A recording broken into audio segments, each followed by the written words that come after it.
like they could make it through for a couple of years, but it's getting to a point where they are very concerned. On the residential side, I think that some of our providers, especially the community care facilities that are older, may have been impacted by the mortgage downturn. And I think that independent of the 4.25%, that had an impact on some of them. You asked how the department tracks this and what do we know. We have a number of systems we can look at. I can't come right down and say this provider because of the 4.25, but what I can tell you is we look at are there consumers that are at risk? Are we seeing this place consumers at risk? So we look at significant incident reports. What comes to us is reports from providers on injuries, abuse in the community, crimes, and all different kinds of things, whether somebody goes to the hospital, whether there's a medication area. When we look at that, we are not seeing an increase since 2008 of either the number or the rate of significant incident reports. They're pretty static, they're seasonal, but they're static looking at those years. We look at our families and consumers getting the services by looking at what types of fair hearings and the number of fair hearing requests that we're getting. In the last 2 years, we've seen a significant drop in fair hearings. Out of fairness, 3 years ago is when we had all the major changes to our system, which capped services, eliminated social rec services. That year was the highest number of fair hearings that we've seen. Last year, we were down 67% from the prior year, and this year, so far to date, through where we sit today, date in March, we are at about 40% of last year. So the number of fair hearings are dropping significantly.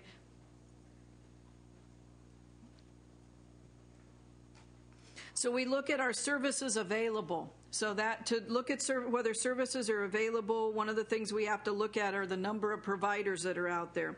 Since 2008, we've seen about a 7% drop in the number of providers, and that includes family members and it includes businesses. Of the drop, when we look at the drop, what we have seen is that a large percentage is actually family members. The other significant drop, again, when you look at that, are the services that were suspended or eliminated. So, for example, you see the big drops are in social rec, went down 34%. Music therapy, 57%. Camping went down 70%. So again, those were services that we made a decision through the difficult budget times to suspend. When we look at providers, are we getting providers in the area? So in day programs, during this 3-year period, we're seeing an increase of 3% in day programs, infant development up 2%, supported living up 6%. We are seeing community care facilities down 2%, but specialized residential up 17%.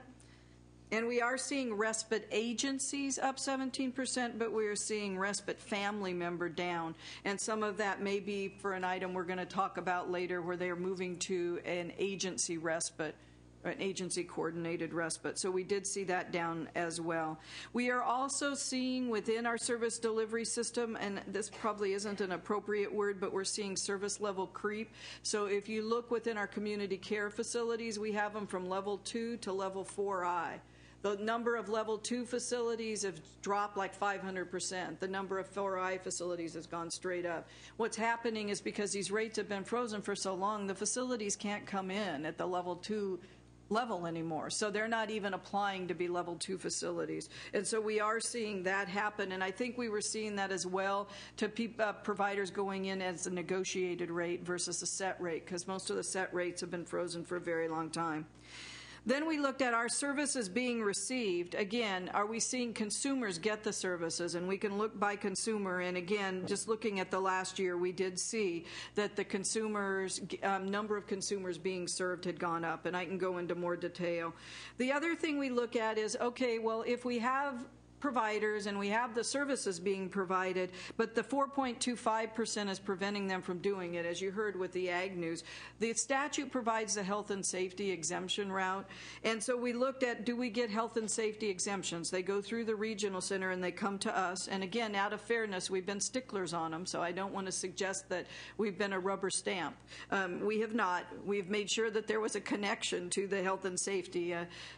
so that we indeed could show that we'd met the statute. We are not seeing hardly any health and safety requests for the 4.25. We've seen 3 prior to this year. This year we are starting to see a few related to Lanterman closure, some of which we've approved. That being said, I don't want the takeaway to be that the 4.25 is not having a significant impact. It is. But these are the mechanisms we have to be able to go in and check the data to see, did the service get provided? Are the services available? Do the families feel like their needs are being met, or if they're not, if they're filing fair hearings? The system is strained. There is no doubt about it. And the system, I think that many providers, especially when you look at the community care, I think that with their rates frozen since 2000, it's going to be very difficult for them to survive. And we're seeing that by looking at the number of the lower rate facilities going out and coming in at a higher rate. So there's been a 40% decrease in the level 2 facilities and a 292% increase in the level 4. So clearly the change is the other way.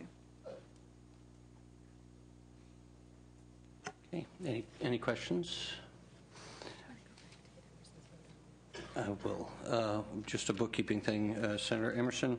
Just wanted to make sure we could put you on the record as agreeing with the motion on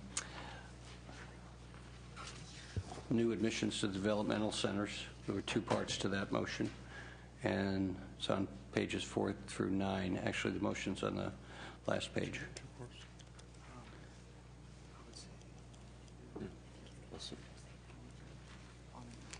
There's two separate parts of the motion. If you'd like to be aye on one and no on the other, or just no. Yeah, I on the first one. Okay. But on the second one, I mean, I support reducing the use of developmental centers, but it's not clear what the fiscal effect is going to be on the 962 homes, and without seeing any specific language, it's difficult to support that.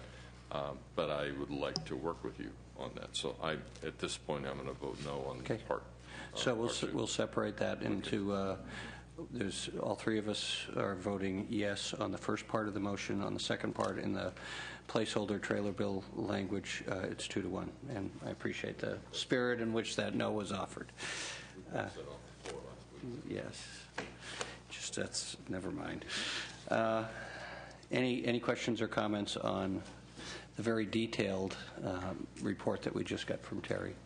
Well, I appreciate that. 2 things I think most come to mind is capturing our budgeted target amounts that, of course, the Department of Finance wants, but the latitude that you're trying to do and still have direct services not to be impacted, particularly those who are relying on them the most. And then the second part is just, and I get this regularly from all of the clients in the regional center of the East Bay, just the wariness, as you said, I think was the language, which would go for the whole budget, by the way. Here's a group, I would say, that's a little different from many of the groups I've seen through the budget process, who have tried to contribute as best they can to, as I say, the authorship to the solutions. And they've held real well, but you wonder where you use the expression caseload creep. The sort of the opposite of that is client sort of wariness creep, where it just gets to the point where, and I know you see that all the time. Absolutely. So, LAO, do you, Mr. Martin or Ms. Francis, any comments on this? Sean Francis, LAO. We understand that the administration is going to go through their stakeholder process to figure out ways to achieve savings, and we do think and recommend the administration consider extending the 4.25% payment reduction as an option. Okay, sounds like they are. Anything from finance? No. Okay. So the motion on this item is to hold open the restoration of the funding tied to the expiration of the 4.25% rate reduction pending further discussions related to the triggers by less than the anticipated revenue for 2011-2012. And Senator Emerson, you okay with that? All right, and we'll leave that open for Senator Elquist when she comes back, which will take us to the next item, 3B. First 5 funding for services provided to children from birth to 5 years old. This is on page 19 and 20 of the staff report. Yes, Mr. Chairman and members, starting 2 years ago, the department, as part of their general fund savings, received $50 million from the first 5 commission. We've received that money from the state commission, not from the counties. It started in 2009-10. We got it in 10-11, and our budget for the current year is that we would receive it for the current year as well. We are still working with the first 5 commission to effectuate that transfer.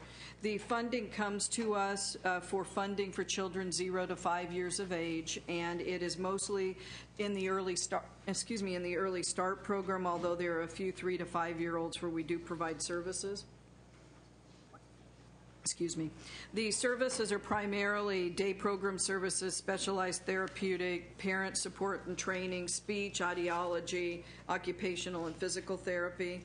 We've been audited for our first year of 9-10 funding and found in compliance, and the 10-11 audits being completed. So our effort now is to get the current year money. The budget does not assume continuation of the money in the budget year. Okay. LAO, anything? Senator Emerson, anything? All right. So the recommendation again is to hold this open, and record will show that that's 2-0. We'll hold it open for Senator Alquist as well. You okay with that? Yeah, I would like to get, as we go by, since we're leaving this open, more update on the current year budget numbers when the $50 million. The $50 million for the current year. I'm sorry. The $50 million for the current year, we are waiting to be on the agenda for Prop 10 or First 5. My understanding is we're supposed to be on the agenda in April, and they have to vote on it, as I understand it, and they did the last 2 years. They've become more and more concerned about the amount of money they have, and so last year was very difficult for approval, and it's our understanding we'll be on their agenda in April. All right. That's our understanding. Okay. And we'll just have the record show that it was 3-0 to hold these 2 items open. That will take us to the trigger reductions for 2011 and 12. These are on pages 20 and 21 of the staff report. The long-awaited discussion. When the trigger language went in last June, the trigger language for our department was a little different than for other departments, and it allowed us to achieve it looking at a number of different mechanisms. And it did not allow us to make cuts across the board to services. In order to do so, we would need to come back to the legislature to request that.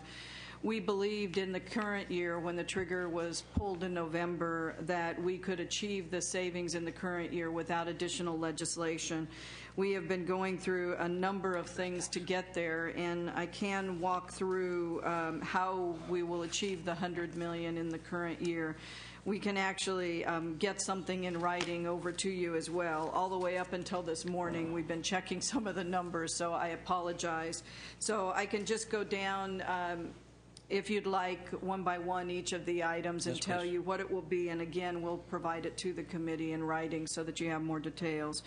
We would be achieving $1 million in savings associated with downsizing funds. Those are funds provided in our budget for large community care facilities who statutorily have to downsize to become eligible for federal funding. They have until June 30th of this year to agree to a plan to downsize, and they have until June 30th of 2013 to actually do it.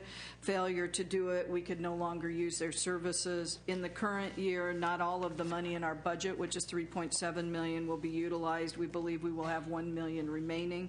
We also believe in the budget year that there'll be a little bit of savings. We know exactly which facilities, how many consumers, where they are in the process.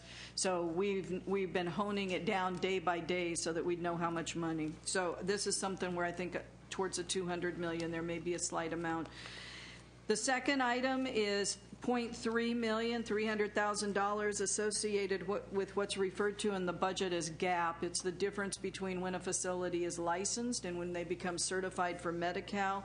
As the licensing process at Health has sped up over the years, thanks to a lot of help, I'm sure, from the legislature, the delay is much smaller. We believe this year that we will not be using all of the money, and we will be saving about $300,000 out of the $450,000 total.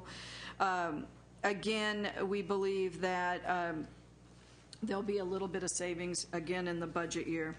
The next item is related to Denti-Cal. When the dental services ended in Medi-Cal, money was provided in our budget to use Denti-Cal to secure services for the people that we serve. There was a delay in the negotiations and the completion of the contract with Health to get that up and running. As a result, we'll have $4.3 million in the current year. We will not have ongoing savings related to that now that it's fully functional. We'll be using those funds.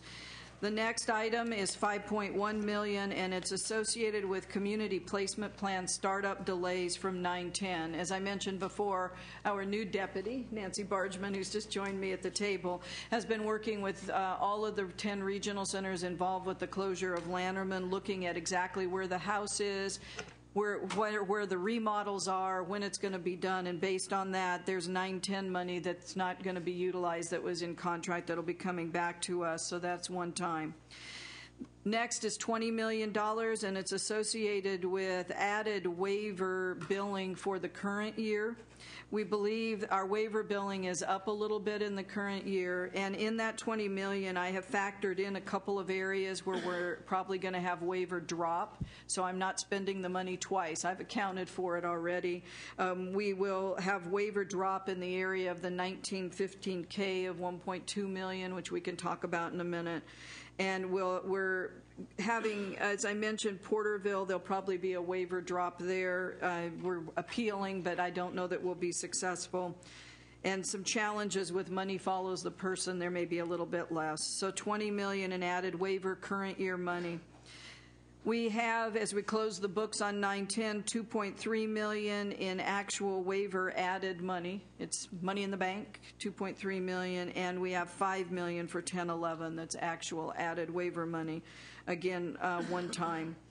We've been in extensive negotiations with the federal government on extending our waiver and on getting approval for a new state plan amendment called a 1915I. I've been waiting anxiously for the note from the feds. Our waiver should be approved, we thought, today. Because it takes effect on Thursday, so we're assuming from all discussions with them that everything will be approved. Through the waiver negotiations, we've added some services, and there were a couple of things that we were not able to continue that accounted for a little less than $2 million. So as part of the negotiations also on the 1959 state plan amendment, there are things that they are going to allow us to bill back to 2009 that were not in what we originally put into place. The most significant is transportation, which they are now saying that they will allow, and a couple of other services. As a result of that and some updated expenditures, we believe that we'll have $42 million, and that is associated with 9/10 and 10/11. So once the waiver is approved, we'll have one-time money. These things are already in the current year and the going forward. So it was the 1915I is in like 4 different pieces. When it started in 2009, you couldn't target it to a population. The services you could offer were more limited. Then when federal health care reform passed, they allowed you to target services under the I. So we had to redo a new one to target services. They added services. Then in the current year budget, we added additional services, and then they've asked us to break the current year into 2 pieces. So we have four pieces of the 1915I. But across all 4 pieces, we have the benefit of about $42 million over the 2-year period of the prior 2 years.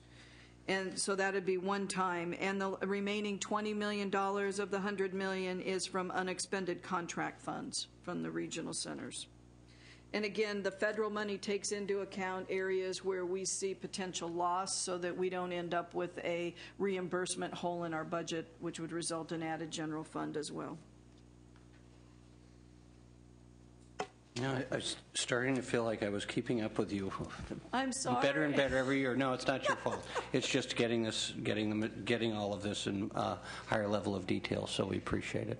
Yeah, again, we were all the way till this morning going through some of them. I apologize. So No, we'll you get it don't have to written up apologize. and send it over. But that's the reason we're going to hold it open, and with the Absolutely. recommendation that we'll continue to work on the details. Okay. Any questions or comments, LAO? Any on this part? Nope. Okay.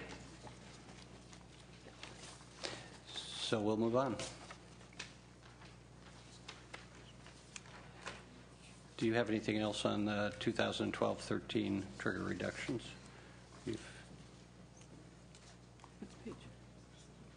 So I think, Mr. Chairman and members, we talked a lot about the stakeholder process. I can provide more detail if you would like. Again, there were 6 stakeholder all-day meetings, 40 to 50 people at each of the meetings. We also had ledge staff at several of the meetings that attended. We did talk about a number of specific items that were cross-cutting, the 4.25% payment reduction, the difficult-to-serve population. The other thing that we did talk about, when the trigger cuts happened in November, it was before our estimate was done and submitted. And so the timing worked out well for us, because one of the things that we would assume for savings is the implementation of Senator Steinberg's bill related to autism treatment. And so we had assumed that as a result of that bill having to do with the shift to insurance, that there would be a savings of a roughly $69 million savings going forward. And since the trigger came before we finished our estimate,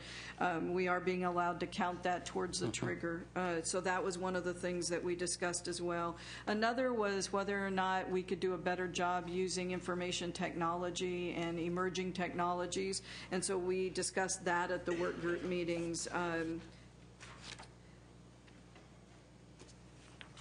I think from the work group, I'm trying to summarize, so we've talked about a lot of it. From the work group meetings, we heard a number of things, and many of which you'll probably hear today. One was get more federal money.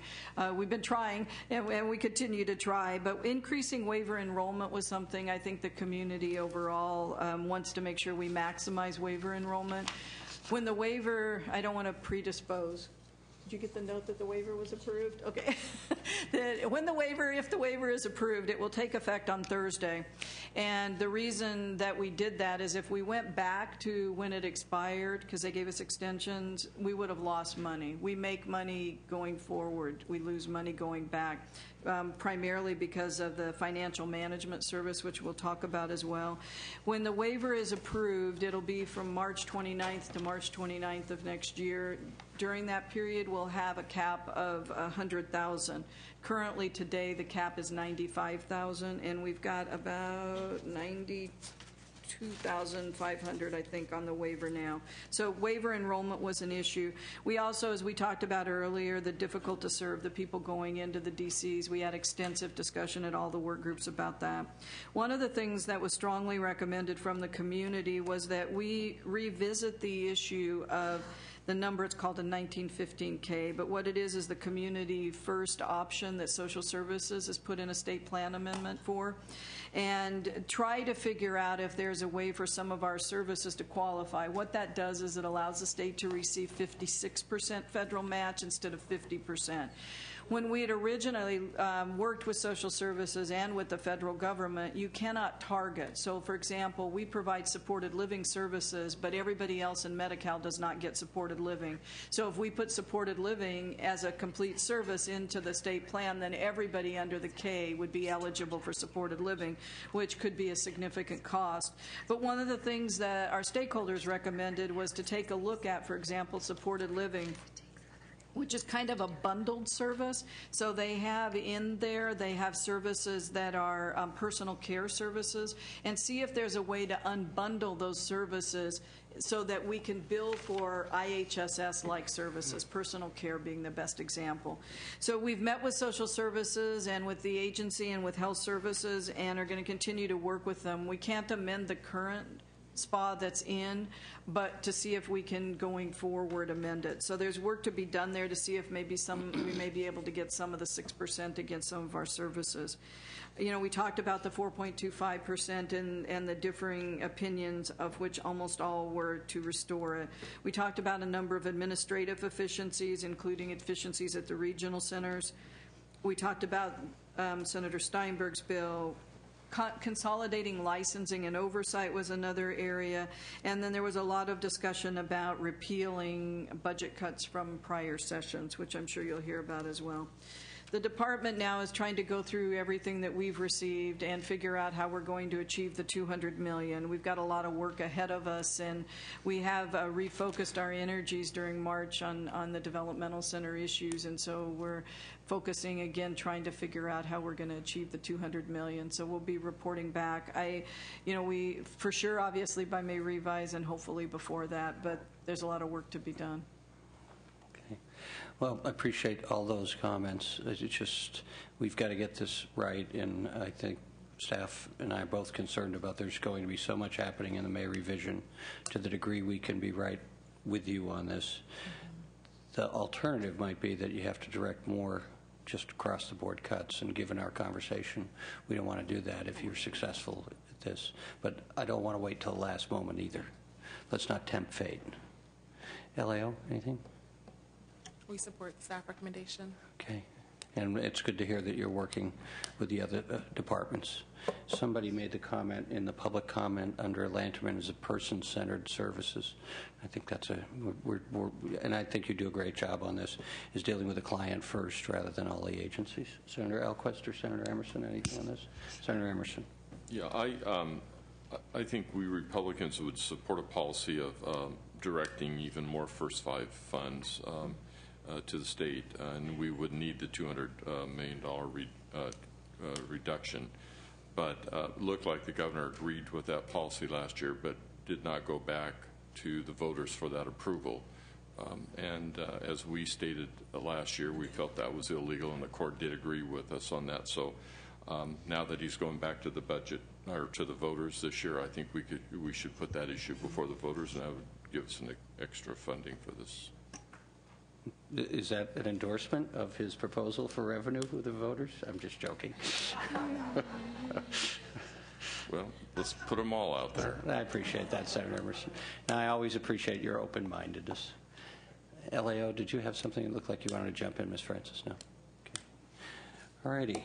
We will now move on to headquarters. So the motion is to hold it open with the specific recommendations and direction that are in that motion on page 22. So to continue to work with other affected agencies and departments, and then to get the more specific language to us as quickly as possible before the May revision.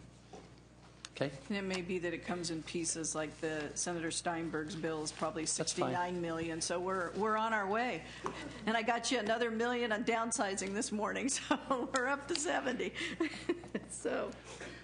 Mr. Chairman and members, for the headquarters budget, we currently have 380.5 positions, and there's no change being proposed for that. The budget does assume a reduction for the current year of $3 million. It's mostly associated with the across-state government budget reductions, the controlled sections. Basically, just to summarize, the budget for headquarters is asking to make permanent 4 limited-term positions and to continue 1 limited-term position, and they're all directly related to federal funds. So they're positions that we received a few years ago in order to do the new billing for the ICFDD. We picked up over 1,200 new providers we have to bill to do the additional waiver services. And part of the waiver that hopefully will be approved before the hearing ends today is that the department has to become what's called an organized healthcare delivery system. It has no impact to the community, but it does have an impact to the workload within our department. Also, the new state plan amendment requires different billing and different tracking requirements within the department. And so the request is to make permanent 4 limited term and to continue as limited term 1, and it's all specifically for federal funding.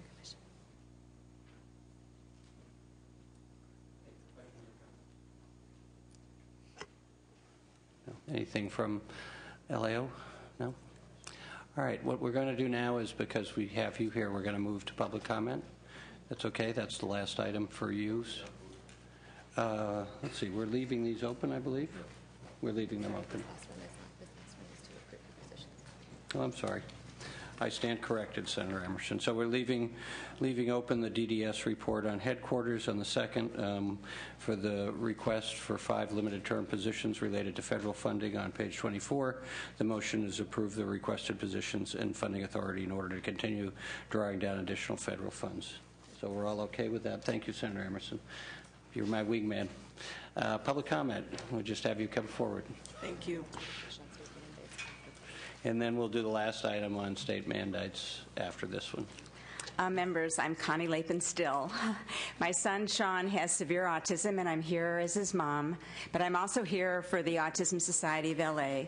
And I have to remind everybody, I need to do that, is that my son and my family were here before there was education and before there was the Lanterman Act, where there was warehousing, forced medication, and our people were disenfranchised and dehumanized. And we never gave up hope. I'm still here, but hope isn't a plan.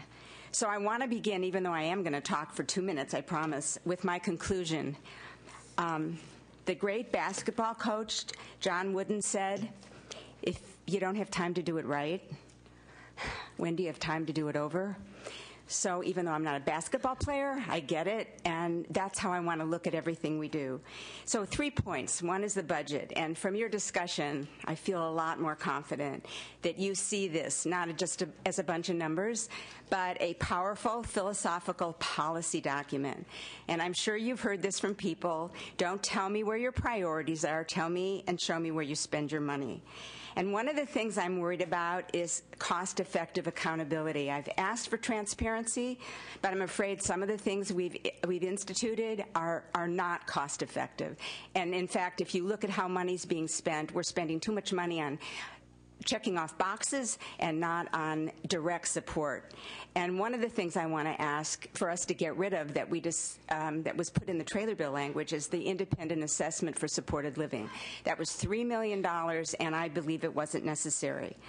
I talk about a preamble, and I love the exception policy we talk about all the time, and oversight and sunset language, and keeping the IPP as we always wanted it. What do we know? Well, DD to me still is denial by delay. And even though I heard Terry talk about the SIRs and the whole process she was very clear about, we're fragmented and we're unraveling, and there's drastic consequences. I'm sure all of you know about that horrible situation where a Sunnyvale mom fatally shot her son and then killed herself. What was tragic to me, more than that even, how old was this man, this young man? He was 22. He was about to be an adult, or he was an adult, and she didn't feel a sense of community. I see over-medication in the community. I really do. So what is the solution? Get rid of the 4.25%, because that directly impacts people with disabilities. Let's have a good self-determination model and use facilities, specialized facilities, but supported living, and try to get on the waiver. We had a parent that said, I'm going to check with my friends and do this survey and see how many families are actually on the waiver, and she was shocked to hear that many weren't, and they didn't have the right information. And then I want to support the insurance bill and the money, but we got to make sure that Regional Center covers copays when that's necessary. So by ending with, if you don't have time to do it right, then when will you have time to do it over? I want to use your example. I like that even better, the porridge principle. Not too hot, not too cold. Please, just right. Thank you. Last year, Pulp Fiction, and this year, John Wooden. You have a vast repertoire. Yes, ma'am. Good morning. Thank you for allowing me to be here. I think we've come full circle here. Over 30 years ago, when my son Joseph was born, I fought the doctors when they told me that he was to go to Sonoma Developmental Center. They said, go home and have more kids, don't worry about it. I've told that story many times. Instead, I went home to San Francisco to utilize all of the wonderful resources that we do have in San Francisco and throughout the state. through IDEA and through Early Start programs, my son and the Lanterman Act were able to maximize all of his potential through and become an adult. His life was, he was fully included in San Francisco Unified through all of his school years. He did participate in an early intervention program. He had the OT, the occupational therapy, and the physical therapy, and speech therapy, and the music therapy, and everything else that he was afforded. We had behavioral stuff. We had respite. My family was able to maintain my son at home for that reason. Now, he even went through high school, went to George Washington High School, was fully included, and graduated in cap and gown with everybody else. Walked across that stage, and it was one of my proudest moments. It certainly was his. That was 1998. He moved into affordable housing in 2001 in San Francisco, down near Fisherman's Wharf. I thought my dream had come true. That's awesome. He received supported living services from the ARC of San Francisco, and that's awesome. He hires his own staff. He's an employer. He's had jobs. He pays taxes. This is my son. This is his life. And he is as much a part of this community in San Francisco as I am. And I'm a fourth-generation San Franciscan. He hires his staff and fires his staff, which he has done. We found out that he will hire no women. Sorry, that's his prerogative. The only woman he lets anywhere near hiring status is me.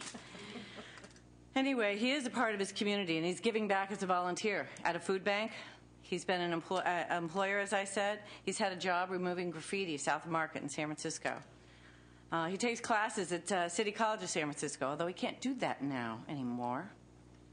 And so that's been eliminated.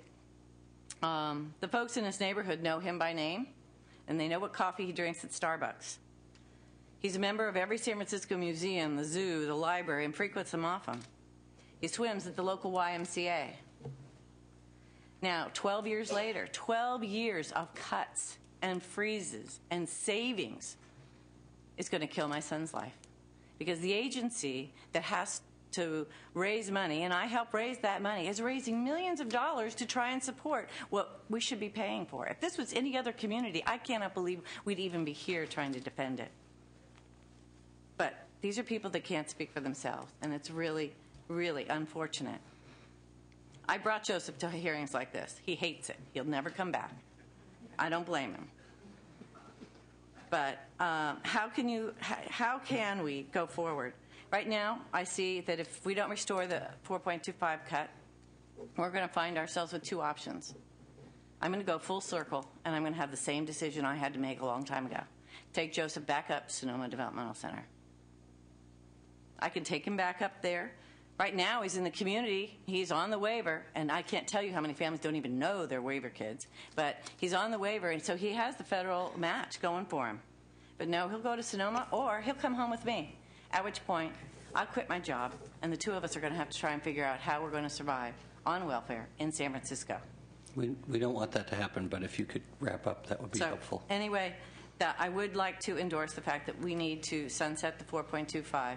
We need to fund Early Start, because it gives us all a good start, and we need to make sure that the DC is not an option for anyone at some point in time. Thank you. Yes, sir. Tim Hardexter, Chairman, Senators, and staff. Former CEO for the ARC San Francisco. I don't want you to think that the 4.25% got me fired, okay? But I did retire. I'm now working part-time for the ARC California as their Director of Community Advocacy. And in that frame, I wanted to give you some of that feedback that you had asked for under 3A on the expiration of the 4.25% payment reductions. And just to bring that home to you, and Terry mentioned that the system is strained, that in all of the stakeholder meetings, that 4.25% continuation is really a big factor. The ARC of San Francisco, just in supported living alone, lost about $300,000 last year. The ARC of Bakersfield, $400,000 plus. These are organizations that serve between 800 and 900 individuals with developmental disabilities. How do you keep making that up?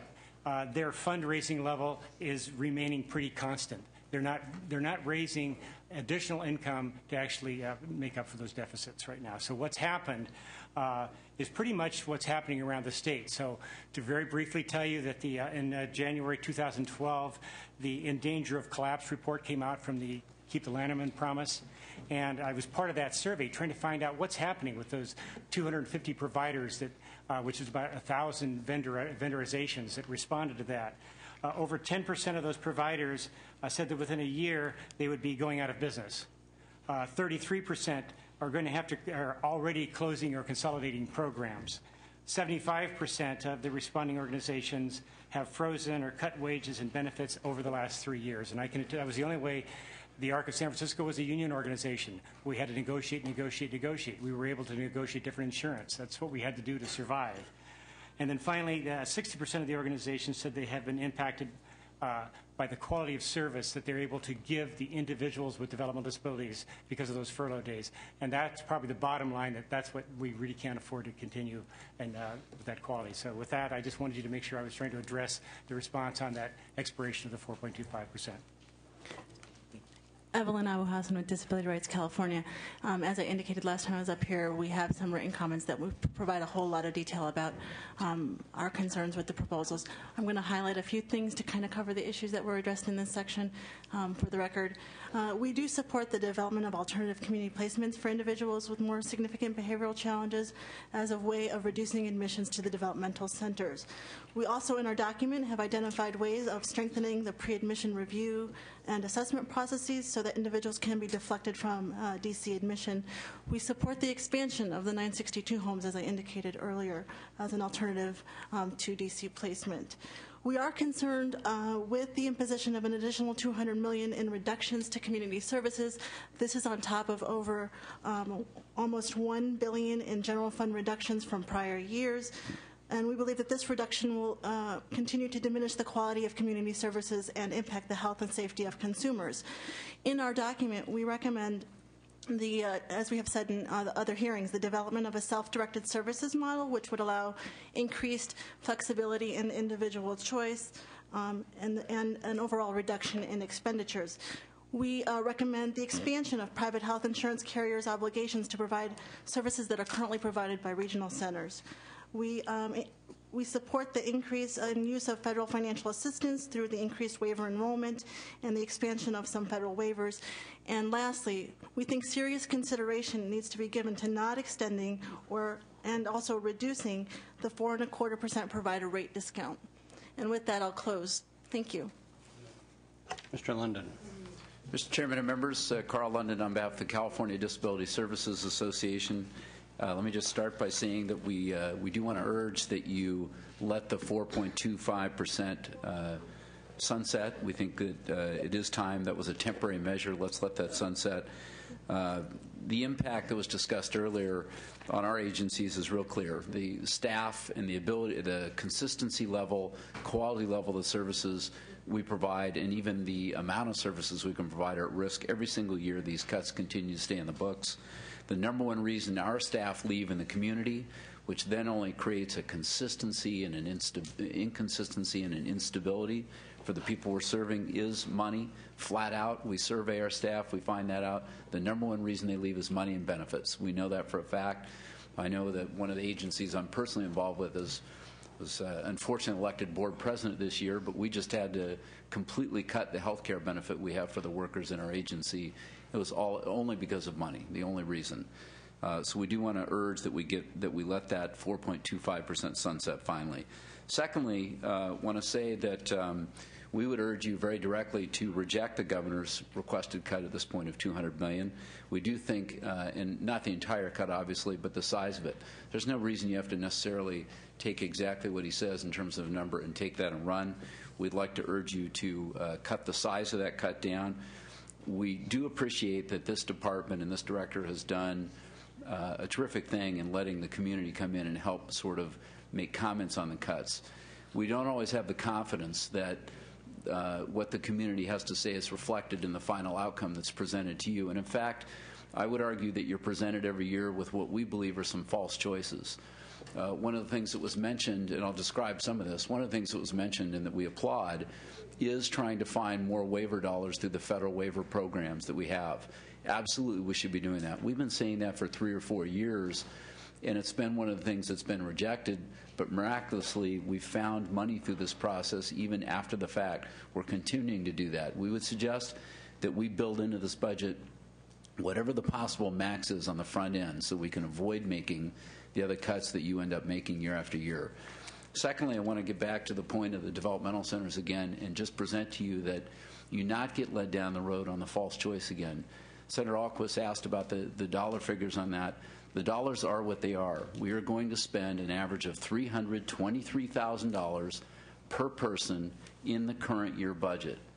That's $323,000 per person in the developmental centers. It is what it is. Next year, we're budgeted to spend $364,000, flat out. We've given a paper of alternative cuts we'd like you to look at as an alternative to the governor's proposal. One of them is to simply say the average annual cost per person in the developmental centers should be no more than it is in this current year. Let's start with that. Hold that annual cost, because you've asked us in the community to do the same or more with less money. Hold the developmental centers at the exact same level they're at today in the budget. If you start with that, you begin to make an appropriate choice that will give you the ability to fund the community a little bit better. And I certainly understand Lanterman and other developmental center family members' concern about moving their families into the community. It's because we've continued to cut the services in the community over and over again to where they should be worried about what's available for them. But make no mistake, you're still making a choice this year in the budget to spend $577 million on developmental centers while you consider cutting the community. We've got other possible alternatives here for you to consider, but I want you to start with that one. I urge that you start with that one and look at where you are prioritizing your spending and what you're putting in place as a result of that. Thank you. Thank you. If we could try to keep our comments to about 2 minutes, I would appreciate it. Yes, ma'am. Thank you for having me. My name is Michelle Hyde, and I'm here representing the Southern California Consortium for Behavior Analysis. I'm also a parent of an 11-year-old who's diagnosed with autism, who's benefited from regional center services since the age of 2. As mentioned by many members who have spoken thus far, we've, as the vendor community, have been impacted by many cuts. A couple of things that haven't been discussed at this point is the audit requirements that we're now facing and the 15% restriction on administrative costs. And as a behavioral service community, we're also facing enforcement of Title 17 regulations, which at this point are unreasonable, and we cannot meet those regulations.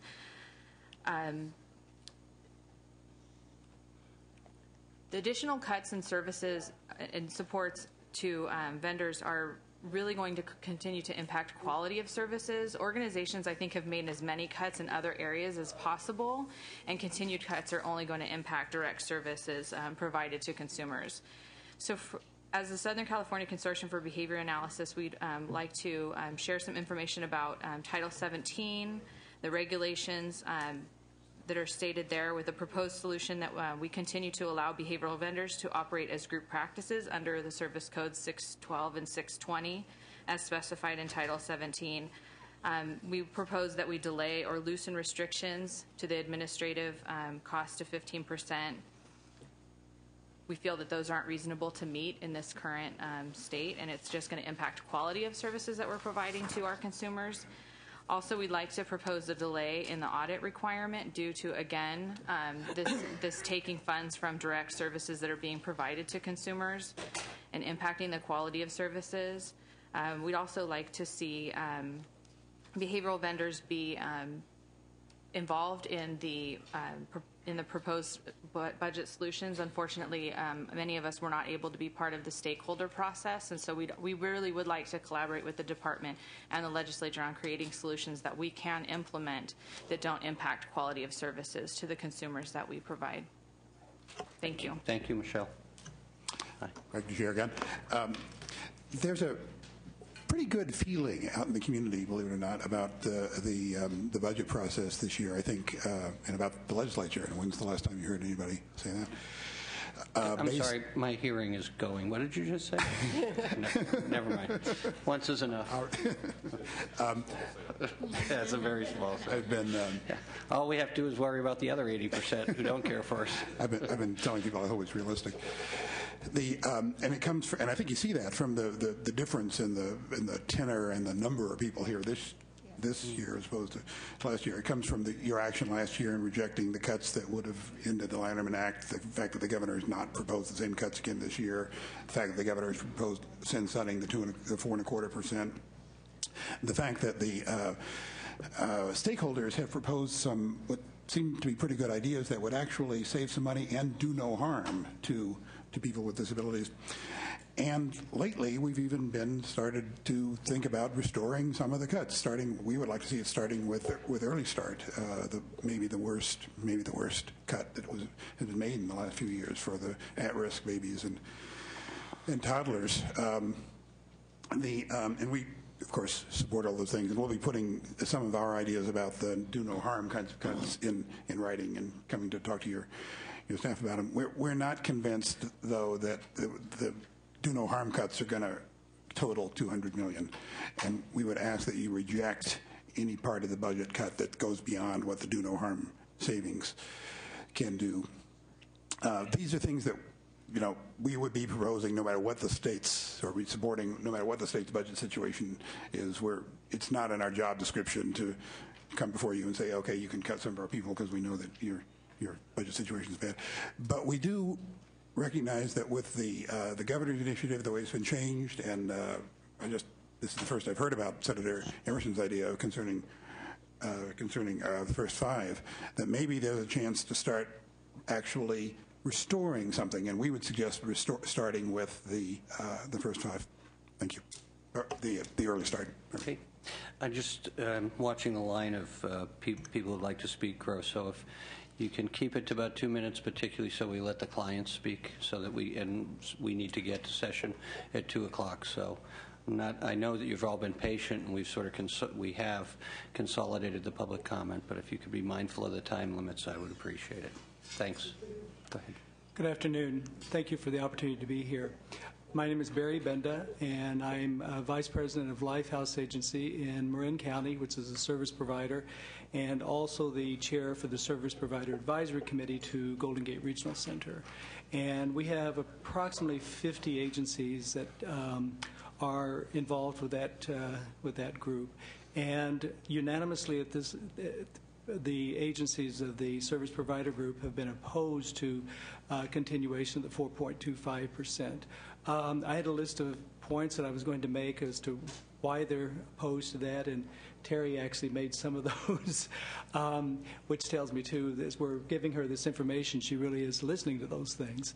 But one of the things I'd really like to highlight is the fact that, that we keep talking about the 4.25, but this really does go back to, I would say, the turn of the century when the rates were frozen, and we have been under those same rates for all of these years.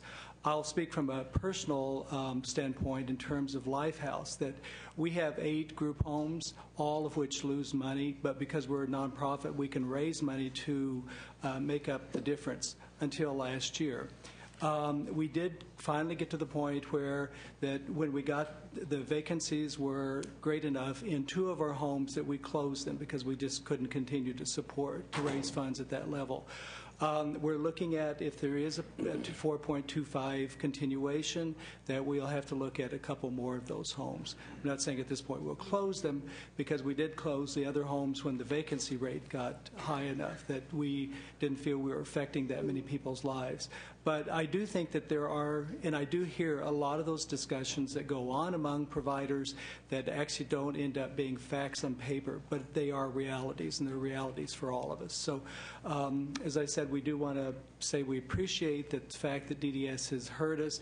I do support all of the prior speakers who spoke to the fact that we really need to look at whether we, accept that $200 million cut, and also to look at the options for raising revenue. So thank you very much.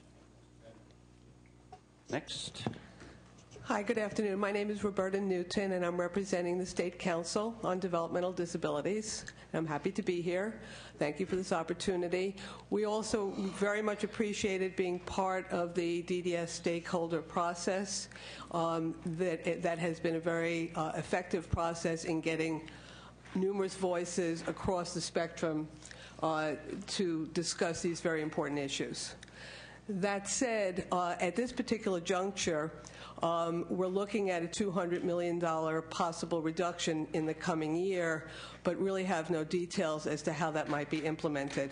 So it's, from our perspective, a little premature to comment, other than to say that we're certainly on record in opposing an additional reduction when our system has taken major hits, probably more than many other segments of the population. There were a number of recommendations made by previous speakers that we support, in particular the expansion, the long stymied expansion of self-directed services. This is a process that has been very successful. It has been tested over 10 years, and it has the promise of both saving money for the system and also giving people with disabilities more control, more flexibility to design their own services. It would be a win-win for everybody. Additionally, there's been discussion about flexibility in the system and finding savings through efficiencies. There's been much discussion today regarding the impact of the 4.25 cut to providers, and clearly it has undermined our community service system. It's important to note, though, that there's an additional 4.25 reduction, and that was to regional center operations. And the question still remains whether regional centers could perhaps implement greater efficiencies in their operations so that that cut does not hurt people with disabilities in the same way that the provider cut does. Thank you. Next. Hi. Hi, my name is Carol McKinney, and I'm with the California Supported Living Network, and we were invited to participate in the stakeholder process. Thank you very much. Appreciated the opportunity. We are in agreement with a lot of what has been said, the 4.25% reduction to sunset, the increase of federal dollars, especially exploring the 1915K Community First Choice option, looking at inefficiencies and redundancies in the system, as well as reducing DC placements and moving people out of the DCs. So I'd like to speak about two of these things. And one is the disconnect between moving people out of DCs into a community that continues to get reductions and freezes, and which destabilizes the community. Supported living has been one of the programs that's where people have been successful once they've moved out of DCs. And I can understand why the family members of folks who are living in DCs are concerned when there's discussion about them moving into the community when we continue to have community services reduced. And I just see the disconnect and think that we really need to stop that and let this 4.25% reduction sunset. The other thing I want to talk about are inefficiencies in the system, and this is something that CSLN brought to the table at all of the stakeholder meetings, and that is the independent assessment. There's a $3 million price tag on it. We believe that the savings that are projected to be scored, the $11 million, can be done so in the annual review process. If we were just to strengthen that process, it's something that could have started when the law first took place. You keep it in the team, so you keep it in the ID team, and it's done every year as opposed to every 3 years when the IPP is done. So we believe that the savings that are projected could be scored if we eliminate the independent assessor, professional independent assessor. Thank you. Thank you, Carol. Carol. Next speaker. Mr. Chairman, members of the committee, Eileen Ritchie, the Associate. There you go. You're fine. Thank you. Association of Regional Center Agencies. We applaud the department's effort, and specifically Terry's effort, to increase federal financial participation to the state. Regional centers have worked very hard in accessing and maintaining federal funds to the state of California. There have been years of unallocated reductions and new mandates that have had a compounded negative impact on families and clients. They have increased the administrative burden on regional centers, and they have seriously eroded the safety net provided to the developmental services system. Today, we urge you to support the sunset of the 4.25% for both operations and purchase of services, and we also ask that you reject the $200 million reduction. Thank you very much. Thank you, Ms.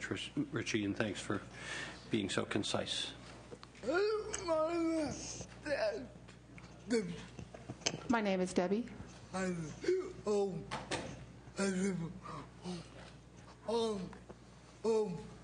live in my own home. Do you want me to go forward, Debbie? Do you want me to talk now? Okay. Debbie and I, we share a history, and I'm the CEO currently of STEP, Strategies to Empower People, but I started as Debbie's direct support professional. She's the first person that STEP provided supported living services for that was hearing. Debbie is also the person that taught me how to work with a person with a physical disability. That was in 1995. Debbie in 1995 made a choice against her parents' wishes, and she rolled out of a skilled nursing facility, a 59-bed skilled nursing facility. I won't tell you that she went to speech therapy to practice her Ks for a specific reason, because she will tell me her K word. She did go to speech therapy for the K word to tell people what she thought about people making choices about her life. One of the things that Debbie and I have discussed over time is the independent assessor. She's not a big fan, as I am not, and it's not because I influence her, because she did practice the K word, and she will tell me exactly what she thinks. This is Renissa, and I think Renissa, her direct support professional, is what the face of the 4.25% is to the community. Renissa has had a wage freeze. The community has had a wage freeze. The psych techs at the developmental center had a 5% pay increase. It was a hard conversation. That's why I keep asking the dollars. Give me the dollars in comparison to what Renissa does for Debbie every single day. And I see the care, the support, the direction. Debbie's very clear. When Debbie and I first lived together, she liked to fire people. I don't know if it's because she liked having pizzas on Saturday with me or what, but you fired a lot of people, didn't you? Yeah, we did. We went through a firing squad of people. But I do think that when you said it's about the clients, you're right. At STEP, we call the individuals that have chosen our agency the employers, because without them, none of us have a job. And we have to remember the face of the employer. Debbie every day reminds me through her actions, through her phone calls to my house, through her phone calls to my office, about who's the boss. And it's not Tony Danza. In my world, it's Debbie Marino, and every person is chosen. Yes, Debbie, you're the boss. I know. She's the boss. Yeah. Yes, she's the boss. Yes. She's telling you to wrap up, Kathy. Yes, we're wrapping it up. So I just want you to remember, the independent assessor is a $3 million price tag. We can get rid of that. The planning team, you talk about personalized services and supports. The case managers at the regional center, don't take away their job and their responsibility. They do a fine job. This independent assessor, I will tell you, it has frozen the system. We need to get rid of it. We need to sunset the 4.25. We need to respect the Renissas of the world, and we need to respect the voices of Debbie in the world. So that's all I have to say. Thank you. Anything else? Okay. She'll have more to say. She'll write you something. Thank you. Thank you, Vanessa. Thank you, Kathy. Jackie. I'm sorry. Too many names. Thank you, Jackie. And we're going to go to the handheld mic in one of my constituents. Nicole. Hello, Senators. My name is Nicole Bauslog. Thank you for holding this hearing today and allowing us to come and give testimony.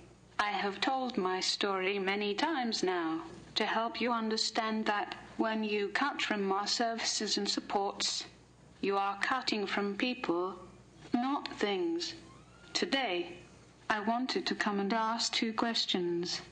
The first has to do with details about the currently proposed $200 million in cuts. DDS held stakeholder meetings to help them figure out how to make the cuts happen without killing us. We are the ones that are going to have to live with the cuts made. Where is the plan? If I'm going to testify on the impact DDS cuts would have on my life, I would need to see the plan first, right? Hello, Senators. Thank you, Nicole. We will. You're not finished. Okay. I was afraid of that. Thank you. My second question is, how can I, as an advocate, help you raise awareness that when you cut from people's lives, you are doing damage that can't be undone? Okay, we're going to get Terry to answer all of these questions when we hear from everybody. So, and I know, Nicole, if you don't get the answer, you'll be following me. Yeah, I heard you. Mm-hmm.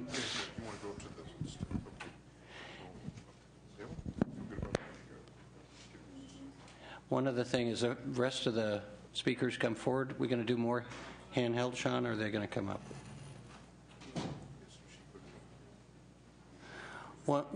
One of the things, and it's really nice to hear the success, and I greatly appreciate both the stakeholder groups and the department, specifically Terry, but we should be mindful that we're not out of an enormous amount of pressure on our budget.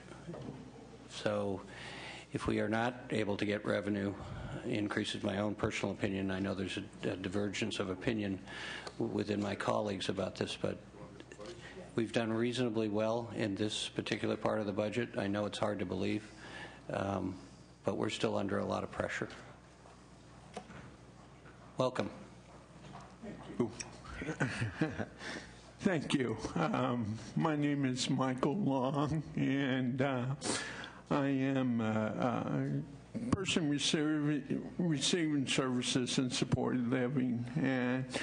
And this is going to be very brief to the point, and that is the 4.2 allocation money needs to be able to be put back into the budget, and being able to have my peers, not only myself, but my peers, to be able to have choices and opportunities of community life.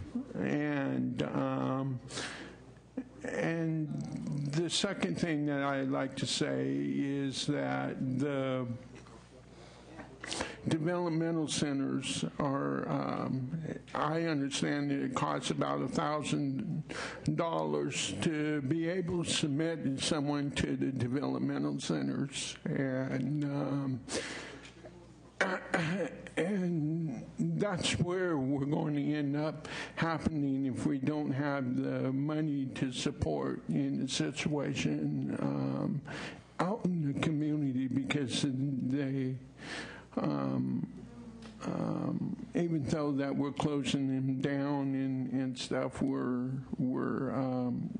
heading towards that road to reopen them up and stuff. And so that's all I got to say. Thank you.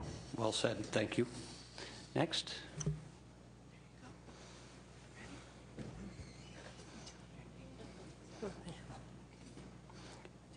You're good to go. You can just speak into the microphone. What do you want to tell him?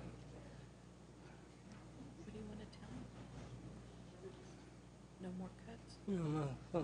No more cuts. Well said. Let's see if everybody could just be that articulate.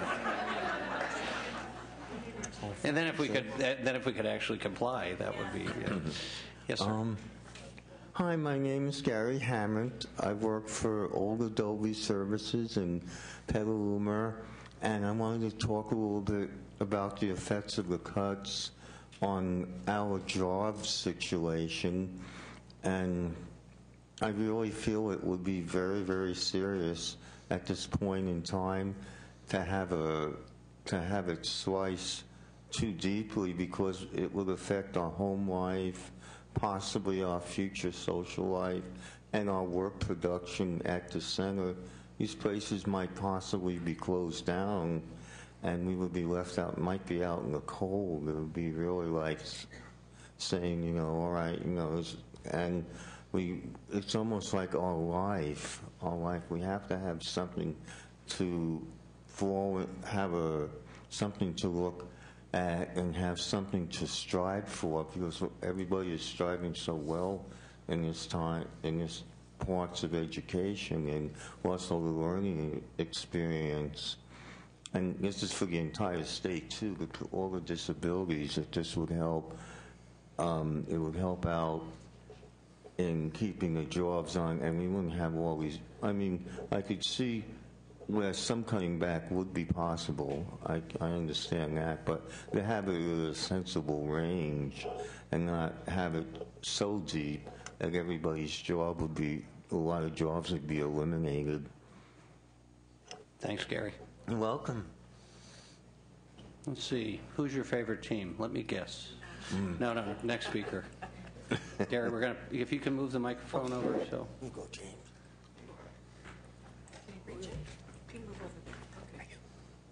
That'll work. Sean's going to help. There you go.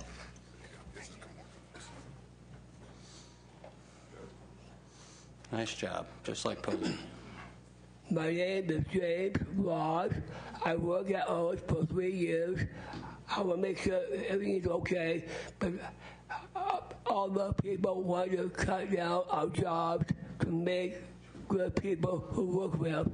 I work with Elizabeth. He's the one who makes the thing go on. So if anyone will help people to make money to keep the job going. Thank you. Well said. Opening day's 2 weeks away.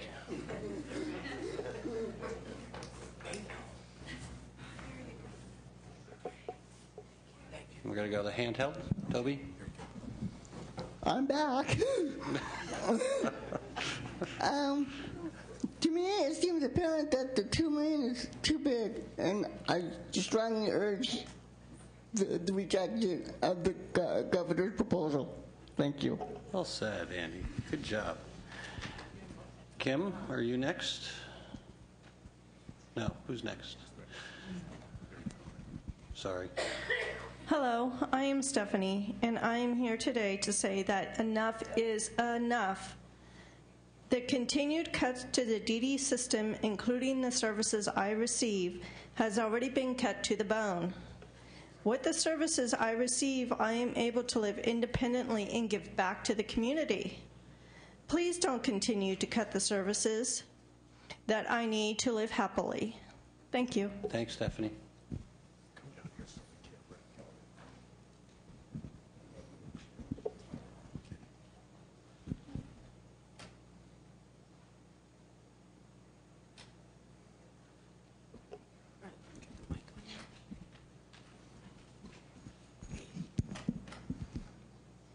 Kim is another constituent who follows me around.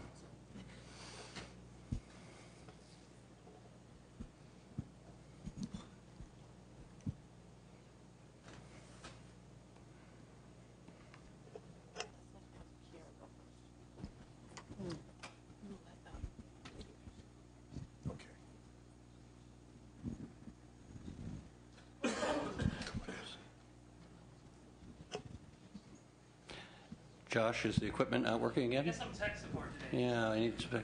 Well, you know, you can apply to have that fixed, and you'll be assured to get it fixed within the next year or two. Yeah. I'm sorry, sarcasm is not supposed to be. Hello. I was lucky enough, I guess, to participate in one of the stakeholder meetings last year. And while I wanted to be able to help and decide where the cuts were made and, you know, make sure that they stayed as far away from my life as possible, there was really nothing behind anything that was being said. No, nothing to tell me where things might be cut, so it was kind of hard to help. And in regards to the DCs, people going back into them, if you look around you, you're cutting from the community, which is where we're trying to put the people in the DCs. So a lot of people are going to be afraid to come out because they're going to be cut. Whereas in the DC, they feel safer. So I completely understand that.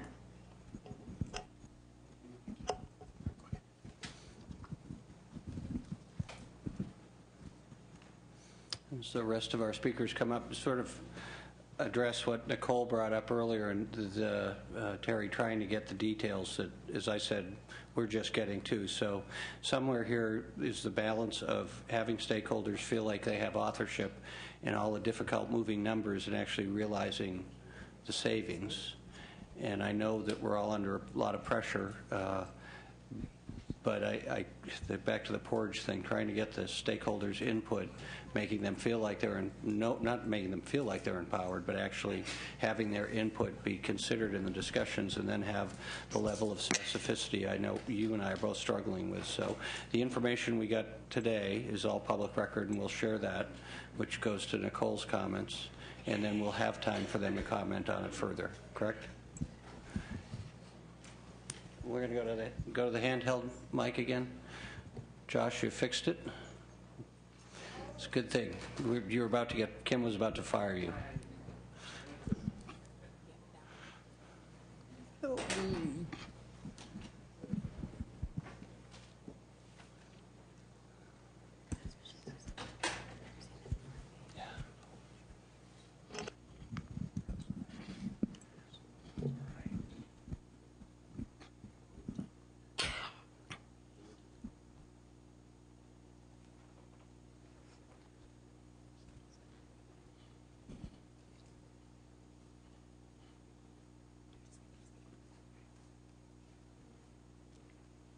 My name is Kim Williams. I am the president of the Lives Consumer Action Committee. I am here today representing all of my members that couldn't make it here today. 200 million more in cuts is too much. Like many of my members, I am a Californian with a pretty serious disability. I choose to live alone with help that I absolutely need. More cuts could put me at risk of losing my home and even my life. I actually almost died when you cut dental care a couple years back. My main fear, above even losing my life, is that I could be placed in an institution because of the seriousness of my disability if you keep cutting. I actually lived in an institution when I was a child and would rather die than go back. Like our name says, we are a group of action. How can we take action to make sure we don't have to face more cuts again? We have been cut enough.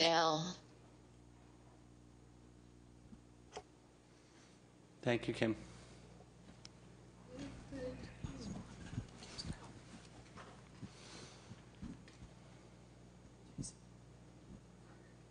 Jason, you're up. I'm not Jason. Oh. Rick, you're up. Yeah. I'm sorry. Terry, you're as bad as I am when it comes to names. Okay. Sorry.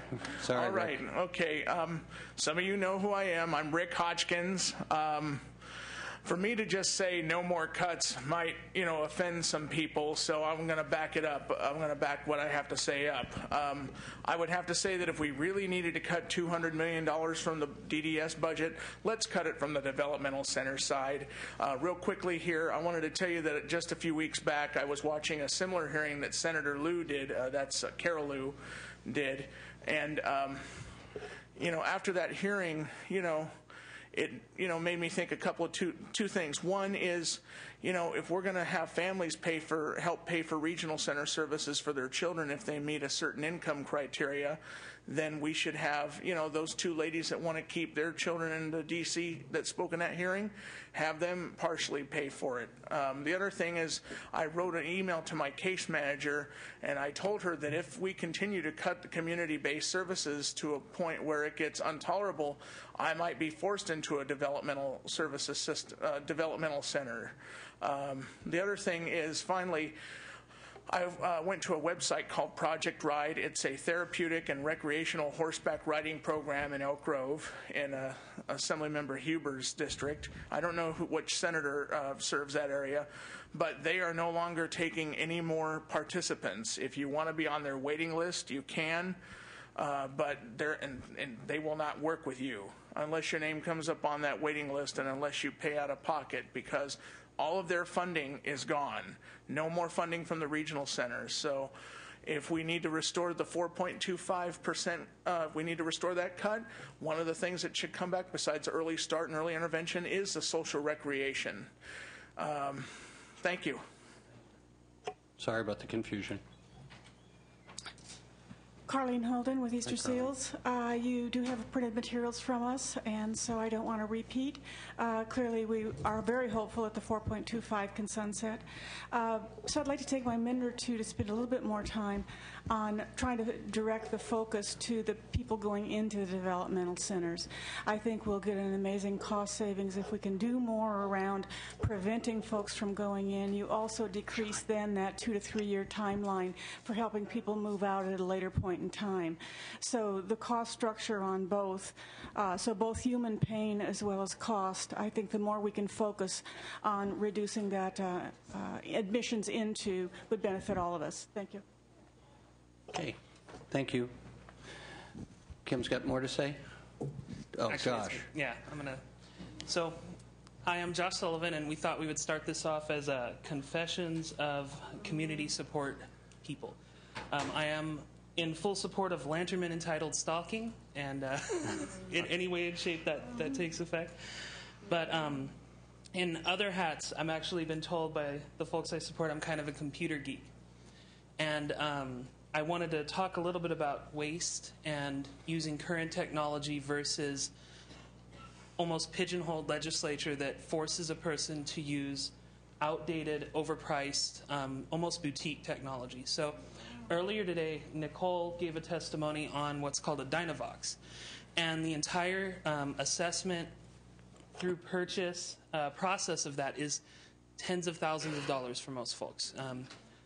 When Kim actually started the process to get a Dynavox, how long ago was that? About a year ago? Yeah, she was told that it would take about a year to a year and a half to fully go through the process.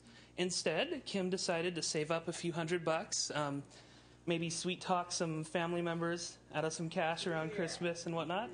And she just actually purchased her iPad this last week. It got here last night or Saturday, right? And Sunday. And this was the first that Kim has actually used it, so that was what the delay was about. But I mean, just in cost savings, when confronting these cuts, I'm absolutely confident there are places where we can find where technology has actually surpassed what we have legislatively mandated. So, thank you. Thank you. Terry, we talk about that a lot, that we can update our technology for cheap. So we'll wait till the end. Yes, welcome. Thanks, Josh. Thanks, Kim. I'm sure I'll see you around. Hello, my name is Carol Nolan. I'm a registered voter, and I've also been with supported living for almost 30 years. I helped somebody with significant disabilities in the mid-'80s live all on their own with just the help of Social Security. I'm dead set against the independent assessor.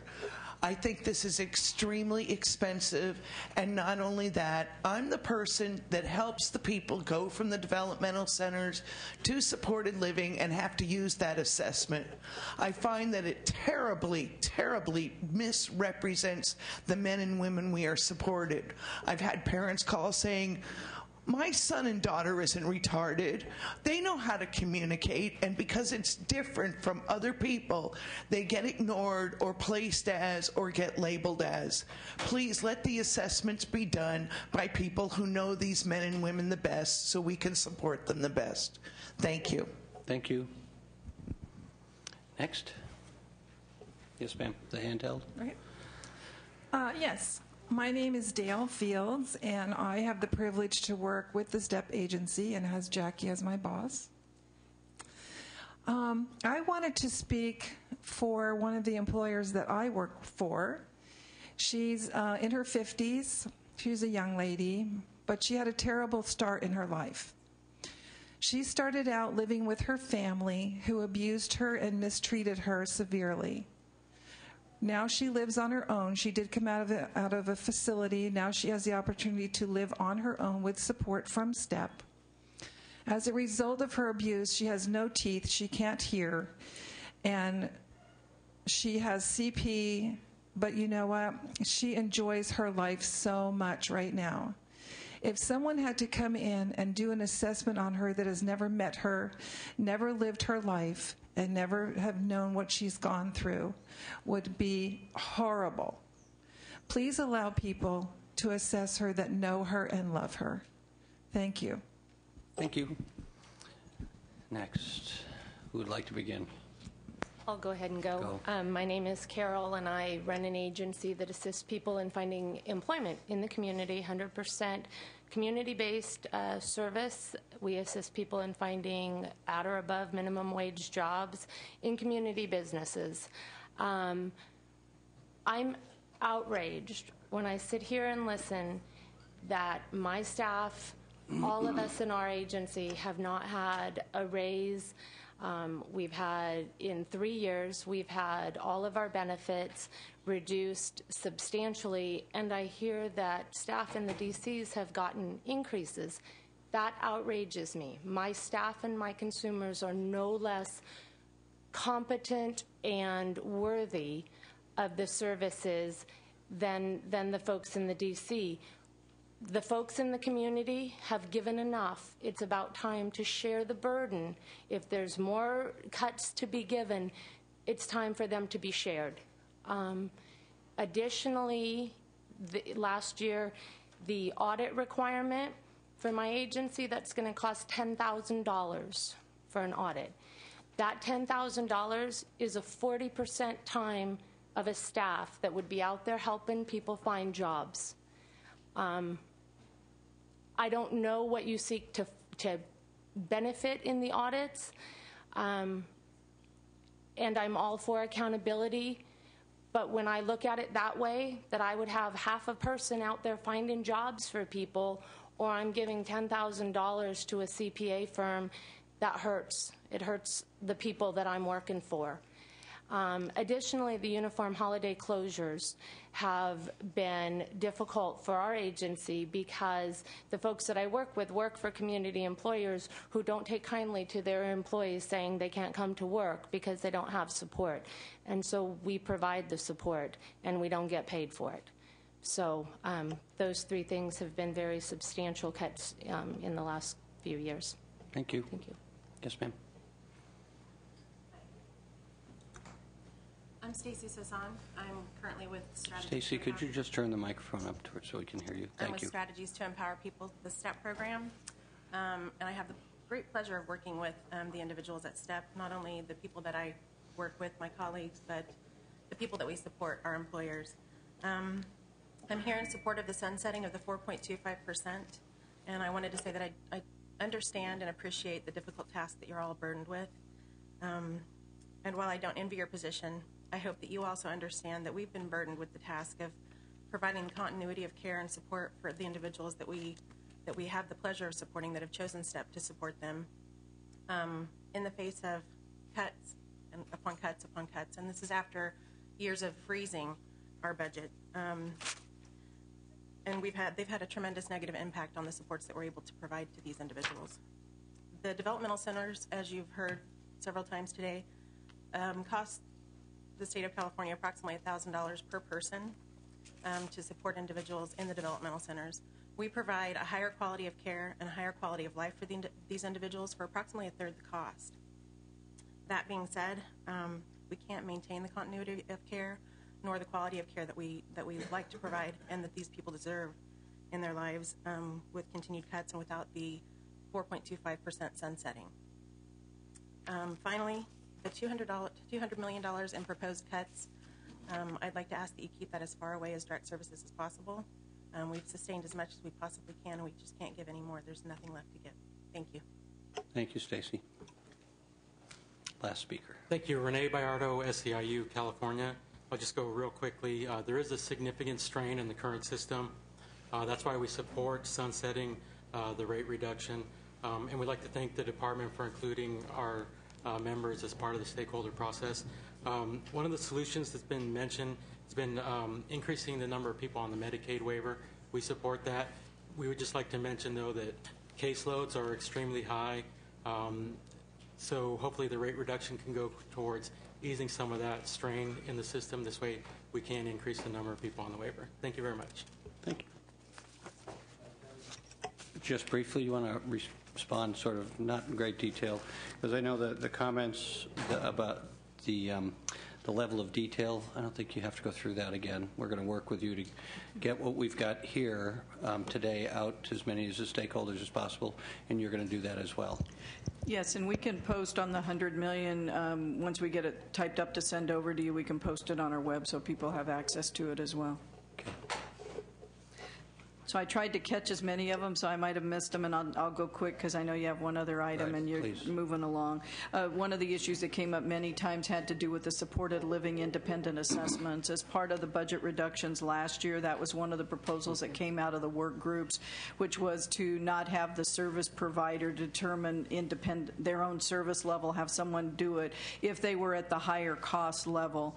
The reference to the $3 million was associated with the cost of doing the independent assessments, and I believe it was going to save like $11 million.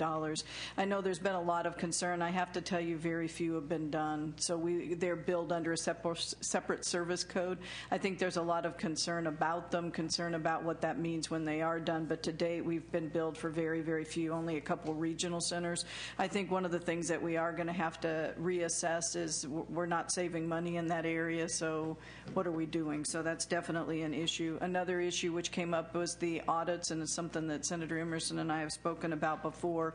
The trailer bill language does require anybody receiving over $250 million in funds from the regional center system to get an independent review, and if you get over $500,000 to get an independent audit. And the issue has come up as to whether or not there are too many people getting audits. It's a very small percentage, and I'm sorry Mark's not up here. He actually has the number. Maybe he'll get here while I'm speaking, of vendors that are impacted by the audits. And unfortunately, there's a very, very small portion of providers where we've had significant concerns. I should tell you that since July, we've had 10 whistleblower complaints from people that are employed by vendors, most of them smaller vendors. We've got 4 audits now from the whistleblower complaints, plus a couple of others, about $3 million in disallowances.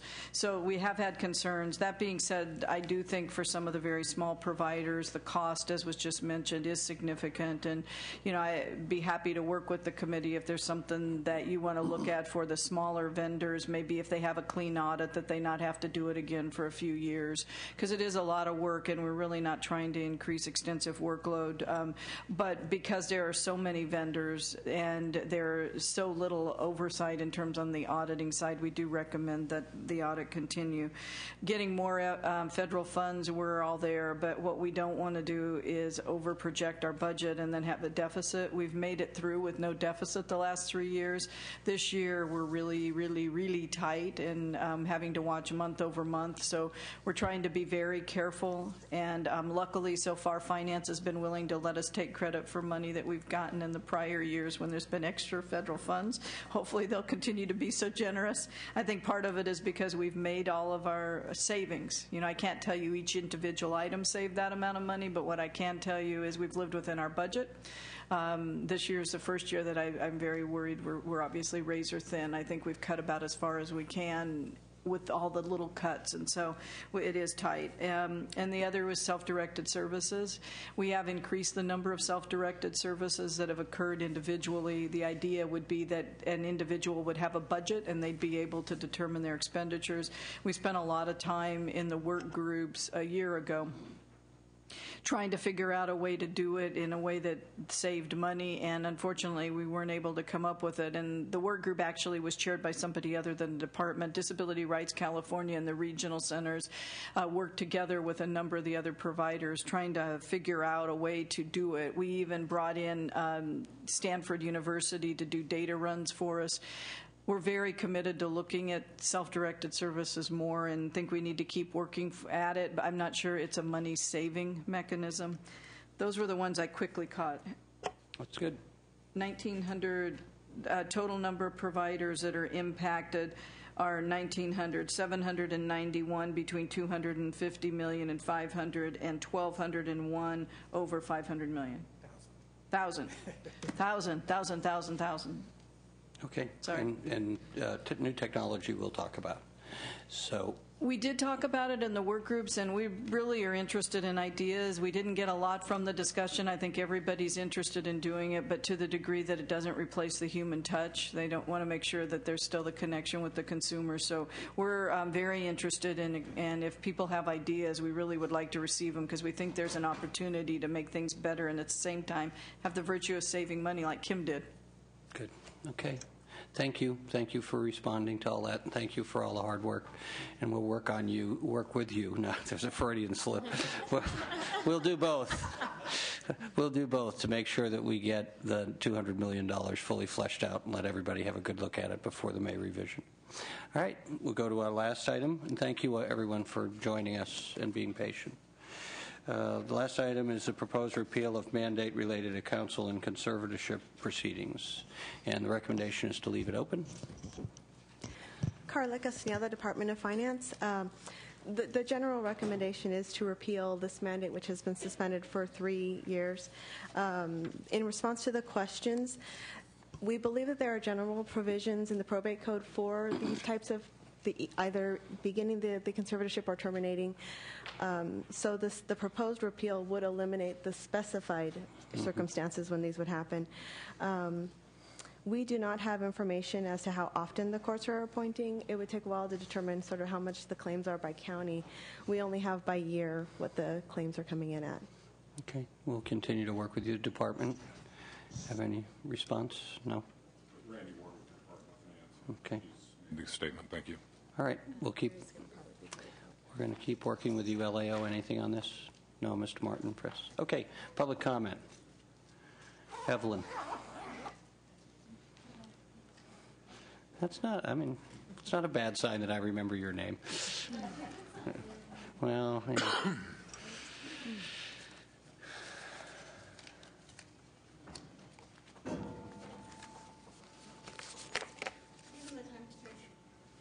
Evelyn Abu Hassan with Disability Rights California. Given the time constraints, I'm just going to go on record opposing this proposal. We have some significant concerns with repealing this issue in terms of this issue, and we have provided detailed analysis both to your staff and more than happy to provide it to the administration. When someone goes under conservatorship, significant rights are taken away. It's really critically important that a court-appointed counsel is provided in a manner that's consistent with what is needed to protect the rights of persons with disabilities. Thank you. Thanks, Evelyn. So we're leaving this item open. We have that opportunity to have a conversation with Evelyn and others. Thank you all. We're going to go to session. We have 10 minutes for lunch. But thank you very much, Terry. Good job. We're adjourned.